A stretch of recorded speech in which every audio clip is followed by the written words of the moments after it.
Hello friends, this is प्रशांत अक्सर and आज है 20th ऑफ जून।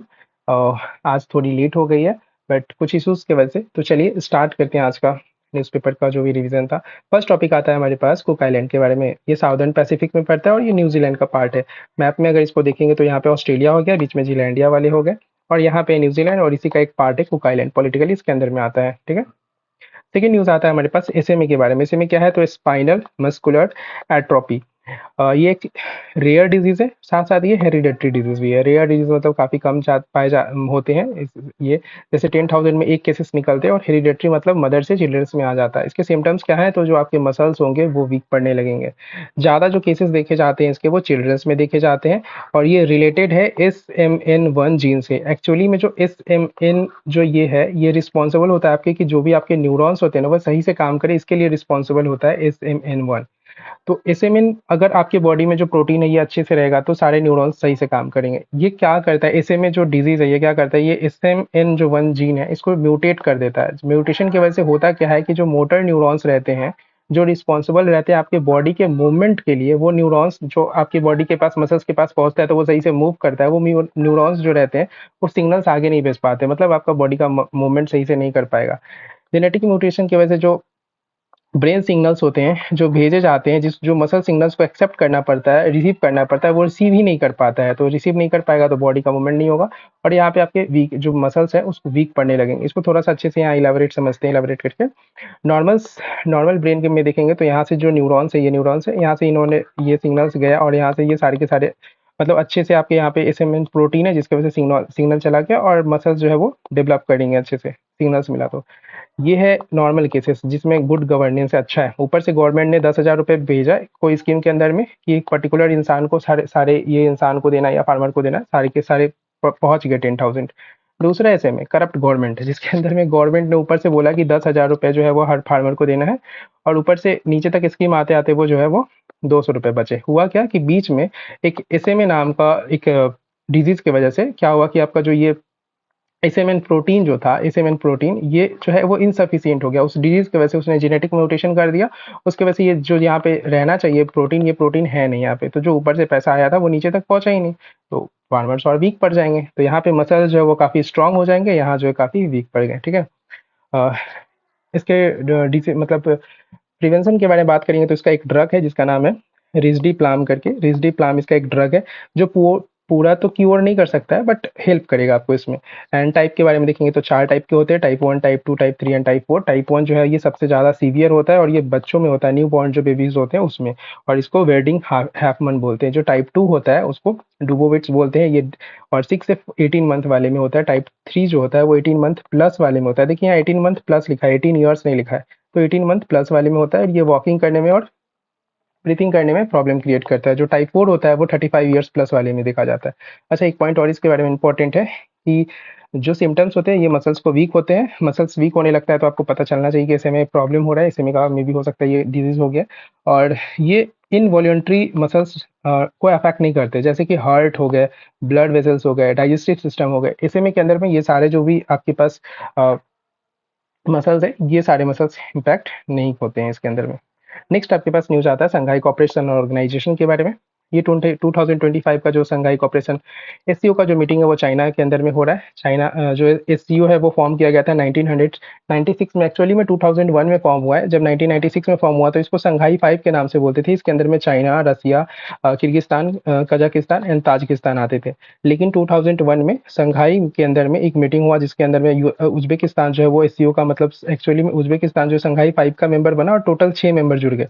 तो इसके वजह से जो पर्टिकुलरली जो 2001 में संघाई कॉपरे जो ये संघाई 5 था ये चेंज हो गया संघाई कॉपरेशन ऑर्गेनाइजेशन में, ठीक है। अभी के बारे में बात करते हैं अब, तो टोटल जो है विथ टाइम्स और भी मेंबर्स ऐड होते गए।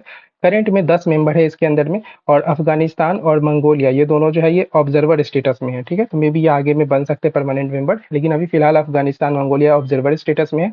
इसका हेडक्वार्टर के बारे में बात करेंगे तो बीजिंग चाइना के अंदर हेडक्वार्टर है। मेंबर्स के बारे में बात करेंगे तो देखिए KKTTU ये सारे के सारे सेंट्रल एशियन वाले कंट्री हैं। तो इसमें से कजाकिस्तान है, किर्गिस्तान है, ताजिकिस्तान है, उज्बेकिस्तान है। जो तुर्क है वो नहीं है इसमें। तो ऐसे याद रखना है कि जो तुर्की के लोग हैं ना, या तुर्क तुर्क वाले जो लोग हैं वो एससीओ के मेंबर नहीं है।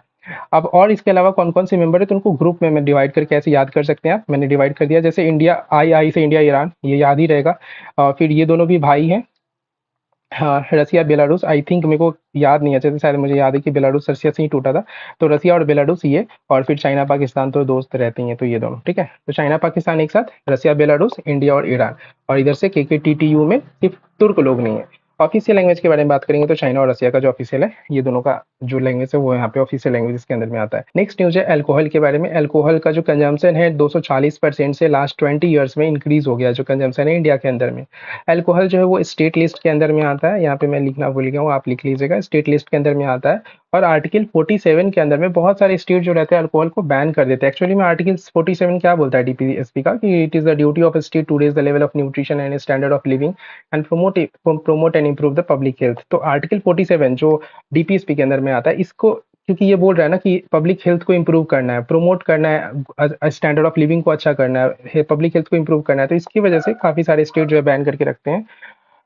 हालांकि बहुत कम स्टेट में है जो एक्चुअली में बैन रहता है, तो ये ध्यान में रखिएगा, ठीक है? फिर यहाँ पे एक टर्म आता है सेरोगेट एडवर्टाइजमेंट का। तो सेरोगेट एडवर्टाइजमेंट मतलब दिखाना कुछ है और देना कुछ है। तो पानी का बॉटल जो है वो ऐड किया जा रहा है, बट एक्चुअली में वो जो कंपनी है जिसको नाम से जानते हैं वो तो बियर के लिए है। तो ये चीज़ें जो है इससे रिलेटेड है, अल्कोहल से रिलेटेड। हुच जो आता है ये लो क्वालिटी का अल्कोहल होता है। अच्छा, हुच में और इथेनॉल में कंफ्यूज नहीं होना है, हुच एक्चुअली में अल्कोहल ही है, बट ये लो क्वालिटी का अल्कोहल है। बट इथेनॉल और मिथेनॉल ये अलग चीज़ें आती हैं। अभी इथेनॉल का यूज़ होता है अल्कोहल बनाने में या हुच बनाने में, जो भी बोल दीजिए। होता क्या है कि एक्चुअली में जब कंटेनर में जो लोकल लेवल पे जैसे न्यूज़ आती है काफ़ी बार न्यूज़पेपर में, ऐसे कि 10 लोगों की मौत हो गई, जो लोकल बियर होते हैं या दारू होते हैं जो भी पीने से, तो उसमें होता है क्या है कि एक्चुअली में जो कंटेनर में वो लोग रखते हैं, बनाते हैं, वो सही से बनाते ही नहीं है, कंटेनर उनका साफ सुथरा नहीं रहता है, और फिर जो भी अलग अलग इश्यूज़ की वजह से जो इथेनॉल होता है वो मिथेनॉल में कन्वर्ट हो जाता है रिएक्शन की वजह से। जैसे कंटेनर साफ नहीं है, रिएक्शन हो गया कंटेनर के अंदर में, तो वो मिथेनॉल में कन्वर्ट हो जाता है, और मिथेनॉल काफ़ी टॉक्सिक होता है। इथेनॉल का अगर बारे में बात करेंगे तो इसका सबसे लार्जेस्ट प्रोड्यूसर यूएस है। मिथेनॉल जो कन्वर्ट होने के बाद बन जाता है, जो टॉक्सिक होता है, ये फॉर्मिक एसिड जो है वो कन्वर्ट में हो जाता है, converted to the formic acid in the liver. Liver में जाने के बाद ये फॉर्मिक एसिड में कन्वर्ट हो जाता है, जो आपके लीवर को डैमेज करता है, साथ साथ आपके ऑर्गन फेलियर भी करता है, आपका ऑर्गन फेलियर भी करता है। ये 10 ml जो आप कंज्यूम करोगे तो ब्लाइंडनेस का सिचुएशन आ सकता है, और 30 ml पे आपका डेथ हो सकता है। तो ये काफ़ी टॉक्सिक होता है, ठीक है? तो हुच जो रहते हैं ये नॉर्मली लो क्वालिटी के जो अल्कोहल रहते हैं उनको बोलते हैं, लेकिन मिथेनॉल जो रहता है वो कन्वर्ट हो जाता है, हुच एक्चुअली मिथेनॉल में कन्वर्ट हो जाता है, उनको सही से बनाया नहीं जाता है इसलिए, ठीक है? लीड टू के बारे में अगर बात करेंगे तो वही मेंटल इलनेस हो गया, इंजरीज हो गया, एक्सीडेंट हो गया, cancer, suicide, violence, crime etcetera जो है ये वो करेगा। प्रिवेंशन के बारे में बात करेंगे तो नेशनल अल्कोहल कंट्रोल पॉलिसी है, जिसके अंदर में 7A पे बात होता है। 7A क्या बोलता है, तो सबसे फर्स्ट बोलता है कि अफोर्डेबिलिटी जो है, अफोर्डेबिलिटी है उसको डिक्रीज करिए। एलोकेशन ऑफ टैक्सेस मतलब टैक्स सॉरी टैक्स जो है वो इंक्रीज करिए अल्कोहल पे। एक्सेसिबिलिटी जो आराम से मिल जा रहा है मार्केट्स में उसको बंद करिए। एडवर्टाइजमेंट को डिक्रीज करिए, जो बड़े बड़े ब्रांड्स और बड़े बड़े इन्फ्लुएंसर जो ऐड करते हैं इसके। और साथ साथ जो अट्रैक्टिवनेस जो रिडक्शन होता है, मतलब बड़े बड़े वार्निंग जैसे सिगरेट वगैरह के डब्बे पे जो वार्निंग रहती है वो बड़ी सी रहती है, वैसे अल्कोहल के बॉटल पे भी लगाइए। अवेयरनेस आप इंक्रीज करिए, जो एआई वगैरह है उसका यूज़ करिए, आर्टिफिशियल इंटेलिजेंस का रिमूव करने के लिए जो प्रमोशन होते हैं डिजिटल प्लेटफॉर्म पे, और साथ साथ मिसलीडिंग इन्फॉर्मेशन वगैरह की अल्कोहल अच्छा होता है बहुत, या फिर कम अमाउंट और ज़्यादा अमाउंट, वो सब चीज़ें के लिए, ठीक है? नेक्स्ट एंड लास्ट आज का आर्टिकल आता है आपके पास, आज काफ़ी कम आर्टिकल्स है। तो स्किन डिजीज को लेके 78th वर्ल्ड हेल्थ असेंबली का मीटिंग हुआ है। इस मीटिंग के अंदर में एक रेजुलेशन पास किया गया जिसका टाइटल है skin disease as a global public health priority, ठीक है? ये जो पास हुआ है, रेजुलेशन पास हुआ है, इसको कुछ कंट्रीज थे इसको स्पॉन्सर कर रहे थे, जैसे कोट डिवोरी हो गया, नाइजीरिया हो गया, टोगो हो गया, एंड माइक्रोनेशिया हो गया। ये सपोर्ट करता है, इसको सपोर्ट किया गया था। एक्चुअली में ये इसका कंसर्न क्या है कि जो स्किन डिजीज होता है वो काफ़ी हम लोग उसको नेग्लेक्ट कर देते हैं, तो उसको एक प्रायोरिटी, पब्लिक हेल्थ प्रायोरिटी उसको दीजिए कि वो काफ़ी इंपॉर्टेंट है, ठीक है?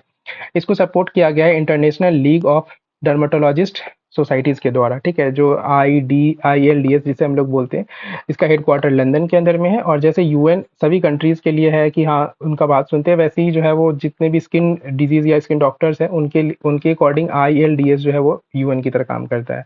इसके मैक्सिमम केसेस अगर स्किन डिजीज़ के बारे में बात करेंगे तो डेवलपिंग कंट्रीज़, ऑब्वियसली यहीं पे देखे जाएंगे तो डेवलपिंग कंट्रीज़ में देखे जाते हैं। तो दैट्स ऑल अबाउट टुडे। और सेशन कैसा लगा वो कमेंट में ज़रूर बताइएगा, मुझे हेल्प होगी इम्प्रूव करने में। और अगर आपको हेल्प मिल रही है तो प्लीज़ लाइक कर दीजिए, सब्सक्राइब कर दीजिए, एंड लोगों के साथ शेयर करिए। And thank you for all. इसका पीडीएफ चाहिए तो आप मेरे टेलीग्राम चैनल को ज्वाइन कर सकते हैं, लिंक जो है वो डिस्क्रिप्शन में दिया हुआ है। Thank you.